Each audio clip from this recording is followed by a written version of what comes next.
sempat melaporkan ketidakpuasan terhadap pelayanan PLN ke pihak Ombudsman Perwakilan Kalsel terkait pergantian KWH meter listrik tanpa sepengetahuan pemilik rumah. Erina Lestiarini, warga Banjur, akhirnya bertemu dengan pihak PLN melalui mediasi yang difasilitasi Ombudsman Kalsel di kantornya di kawasan Jalan Es Parman, Kamis siang.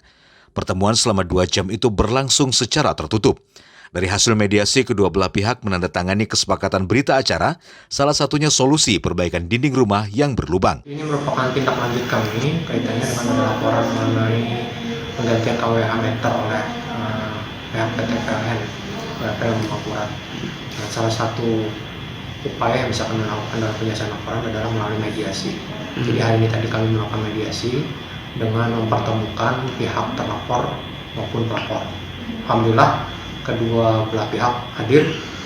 Pihak terlapor dari PLN juga dihadiri oleh pejabat yang memang terkait. Alhamdulillah sudah ada hasil, jadi sudah ada tadi penandatanganan kesepakatan berita acara dari kedua belah pihak yang masing-masing pihak tadi menyampaikan posisi dan keinginannya, kemudian ada tawaran-tawaran untuk penyelesaian yang disepakati oleh para pihak, sehingga nanti ke depannya pelayanan dari PLN itu akan semakin baik.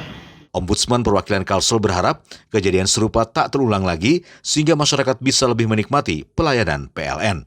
Dari Banjarmasin, Alif Hidayatullah, K1net.